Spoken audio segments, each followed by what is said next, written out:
Hey guys, Rob with AIM Endurance Group. Just want to go over cycles 5 and 6 in your muscular endurance phase 1.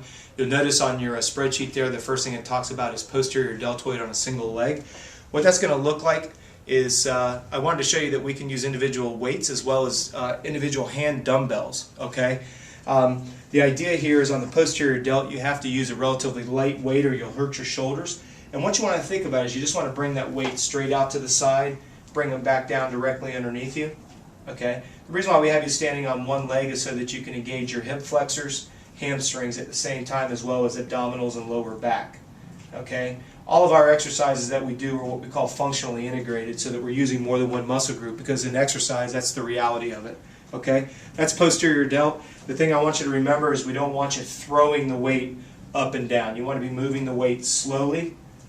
Okay. And before you go up on extra weight, I'd prefer that you just slow the range of motion down, because the posterior delt is not one of the stronger muscles, and because the way that the weight increases in the gym, it very rarely goes by 2 pounds once you get over 5. So for example, if this is a 5-pound dumbbell, my next weight would have to go to probably either an 8 or even a 10. I don't want you to hurt your shoulders. So if you need more weight, just slow it down. Okay? Your second exercise is what we call a pike push up combination. What you're going to do is you're going to start in a pike position. You're going to rotate up onto your arms and then back down to your elbows. Okay? Now I want you to be real patient with yourself. Okay? From this position, up and back down is 1 repetition. Okay? Now what I want you to pay attention to is when you're in a pike position, you're engaging your abs and your lower back. As you rotate up, you're working external obliques, and then as you press up, you're working triceps and pecs and anterior delt. So don't be surprised if your heart rate goes up really fast. Be patient with yourself. Do the best you can. If you start to feel your form fall apart, stop. It's better to err on caution than end up tearing something in your shoulders through the rotation of that exercise, okay? Number 3 is what we call skaters from side to side.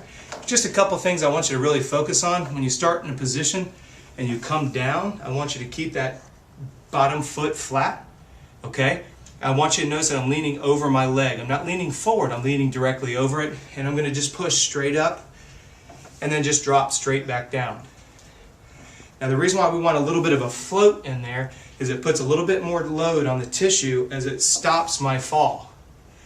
When you do something like this, you're getting strength on both sides of the equation, both on the deceleration of your body as well as turning it around and pushing back up. Okay? So if you can keep that in mind, you'll get more out of it. The thing to keep in mind is if you don't think and push straight down on the leg, you're going to lose all the strength benefits from glute, quad, hamstring, and lower leg, as well as stretching out the adductor on the other side. Now when I switch to my other side, same thing applies. Now don't be surprised if you have a little better endurance and a little better coordination on one side versus the other. It's okay. That's why we're having you lift your body parts separately. That's why we don't use machinery with AIM, okay? What we do is everything is designed to functionally integrate. We're using more muscles you're using more than just one muscle at a time, because that's what exercise is all about in the real world, okay? So at that point, when you do your rear deltoids, you do your pike push-up, your skaters, you go through those exercises 3 times, then you would go right into your jump rope, okay? Now we're going to move into cycle number 6, which is abdominal football rotations. All right. What you're going to want to do is you're going to pick the ball up. You're going to be holding it. All right. You can support yourself this way. You put your hands under your hips, whatever you're comfortable with. And what you're going to notice is I'm just going to drive the ball. I'm just stopping it at 12 to 6. Right foot comes up to 12. All right, the ball's going to move around your feet. That's just normal, okay? Notice that my feet aren't up here because I want the burden on my stomach. The reason why we're turning your feet is so that we work on external obliques, the muscles on the side of your stomachs. Side of your stomach, okay? Now, the key with this, 1 repetition is up, up. That's 1 repetition. And if you're pushing your legs together at the same time, you're working inner thigh as well as abdominals from the pubic bone up against your chest. The entire rectus abdominis group's getting hit within that range of motion. If you have back issues and you feel even the slightest amount of discomfort, you need to stop, okay? The second exercise within cycle number 6 is what we call bicep 21s, and you really need to pay attention on this. What you're going to do is one arm is going to stay at 90 degrees with my palm open, okay? My other arm is going to be lifting it up to 90 degrees and down 7 times.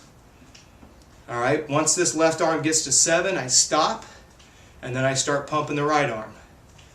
And until my both arms have lifted 7 times each, that's one set of 21. Hopefully that will make sense to you, okay? So the idea is, as this arm is holding, this arm completes 7, then it holds, then this one does 7. So by the end of the exercise, I've completed 7, pause, 7, pause, and I go through that 3 times. The reason why I'm standing on one leg is to make the glutes, the hips, and the hamstrings all engage. You can move, change your legs, it doesn't matter. You can change it with each arm, whatever you want. What we're focusing on is the front of the arm. The reason why we don't bring it above 90 degrees is as soon as you do so, it takes the pressure off the bicep, moves it to the shoulder and the elbow joint. This isn't about strengthening joints, it's about strengthening the muscles around the joints, okay? So make sure you don't go above 90 degrees. Make sure you don't put a death grip on it. When you open your hands up, you'll feel the extra load on the head of the bicep. All right? The last one that we're going to do here is chest press on fit ball. This one here, you have to be careful that you don't take somebody out around you. And getting on the ball is just as important as anything else. You're going to start by sitting on it, okay? Then what you're going to do is just bring the weight up to your chest. Then you're just going to rotate out onto the ball. All right?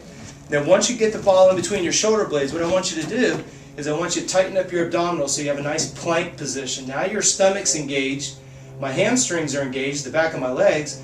Now what I can do is start pressing straight up. Now because I'm lifting with individual arms, the ball wants to run to the left and the right, so now my stomach has to work harder. 2 little hints here. If you use too heavy of a weight and the ball gets away from you, you're going to get hurt because the weight's going to fall on your chest. Okay? The second thing is, if you let the weight move too quickly or you use too heavy of a weight, then your feet are going to start moving all around, you're going to fall, and you could risk hurting your lower back. So tighten your lower back, tighten your stomach, get your lower back up, hamstrings engaged, bring it down. Once your elbows touch the ball, move it straight up. Just don't lock the arms out. When you lock the arms out, the elbows hold the weight. By keeping your elbows bent, it sits all on your chest. Alright, so in this instance I'm working my stomach, my hamstrings, my glutes, and my pecs. Alright, then when you're done with it, rest it on your chest, just sit back, and then bring it down softly and gently. Alright, again, you'll go through those 3 exercises 3 times, then you'll go into your jump rope of 30 seconds, and then that will cube out your end of your 6th cycle. Alright, from there, what we're going to do is you'll notice that you've got 2,000 meters of rowing. And we're going to show you what that means and how to set that up in the next video. So thanks for watching. If you have any questions, feel free to email us. Thanks for watching.